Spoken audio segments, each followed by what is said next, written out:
Welcome class fifth Sakina public school. हम science में अपना chapter number 8 sun moon and eclipses पढ़ रहे हैं। इससे पहले चौथे लेक्चर में हमने बताया था conditions of the moon, conditions on the surface of the moon.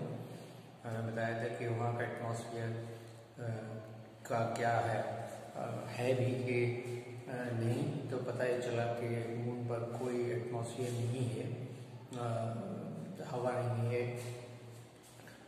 पानी नहीं है, लेकिन सिर्फ रॉक्स हैं और डस्ट है। बड़े बड़े माउंटेन्स हैं लेकिन आइस नहीं है, इन पर वाटर नहीं है बिल्कुल, और कोई मीडियम एटमॉस्फेयर नहीं, एयर नहीं, तो फिर कोई मीडियम भी नहीं बनता। तो वहाँ पर अगर दो लोग आपस में बातचीत करें तो they will not be able to hear each other. तो एस्ट्रोनॉट जो गए थे, लैंडिंग जो हुई थी मून पर 21 जुलाई 1969 में, तो उन्होंने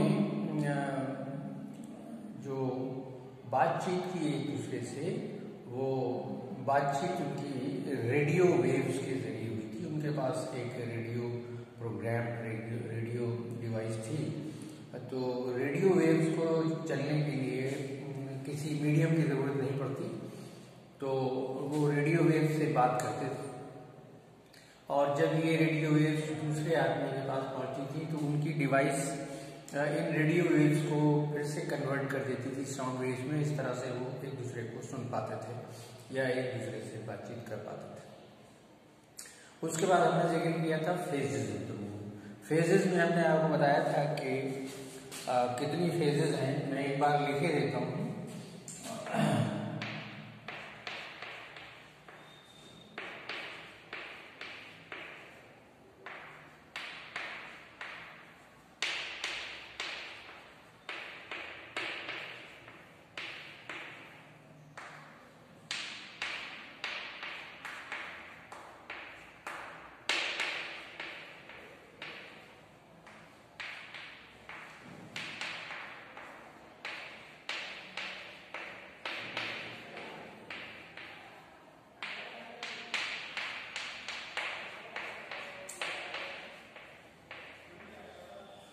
तो पता ये चला कि न्यू मून ये फेजेस हैं।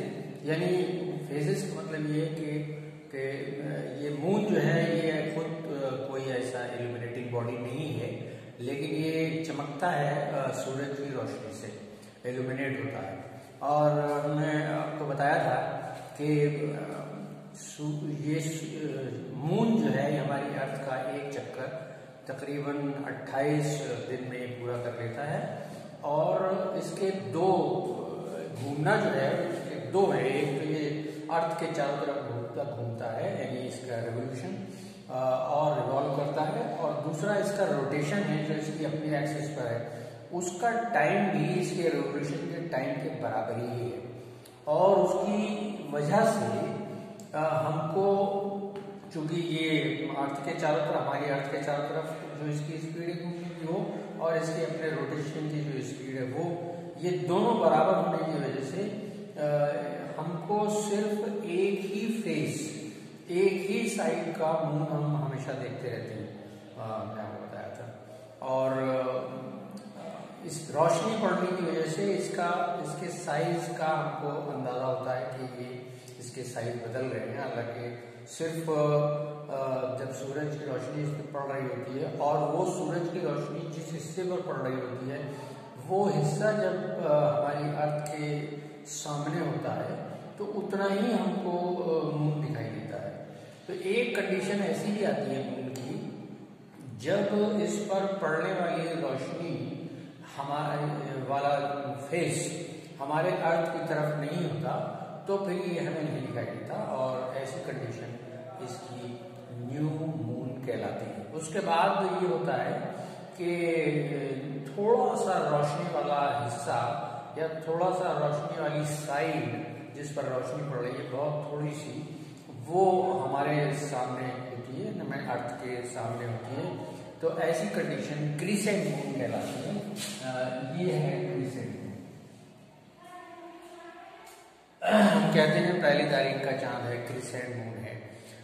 उसके बाद ये फेस यानी रोशनी पड़ने वाला हिस्सा बढ़ता जाता है और ये तकरीबन आधा हाफ हमको दिखाई देने लगती है। हमारे सामने होता है चमकीला मून, ऐसी कंडीशन हाफ मून कहलाती है और आधे हिस्से पर रोशनी पड़ रही होती है। उसके बाद और बढ़ता है और बढ़कर ये फिर गिब्बस यानी तकरीबन 3 हिस्सों पर रोशनी पड़ रही होती है, वो चमक रहा होता है, हमारे सामने होता है, गिब्बस मून कहलाता है। और उसके बाद नंबर आता है जब ये पूरा 14 दिन में ये पूरा चमकता हुआ हिस्सा हमारे सामने होता है, इस मून को हम कहते हैं फुल मून। तो ये 14 दिन में इस कंडीशन में पहुंचता है और उसके बाद फिर ये घटना शुरू होता है।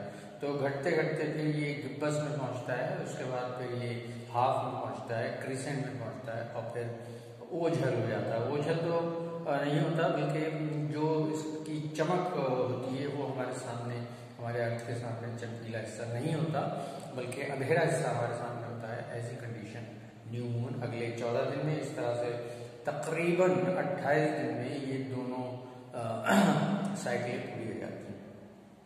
उसके बाद हम लोग पढ़ेंगे एक्लिप्सिस के बारे में। 2 तरह के एक्लिप्स का जिक्र हमारी किताब में है। पहले तो ये समझ लें कि एक्लिप्स है क्या। देखिए, जब एक कंडीशन ऐसी आती है जब सन, मून और अर्थ ये तीनों एक ही स्ट्रेट लाइन में एक दूसरे के सामने हो, यानी सन और बीच में हम एक अर्थ को बनाए रहते हैं या मून को बनाए रहते हैं और अर्थ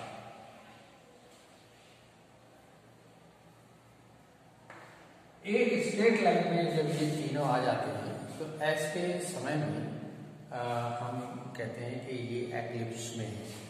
तो 2 तरह के ये एक्लिप्स हैं। एक तो हम जानते हैं सूर्य ग्रहण, सोलर एक्लिप्स, और एक चंद्र ग्रहण या लूनर एक्लिप्स। इसके बारे में और अगले लेक्चर में बात करेंगे।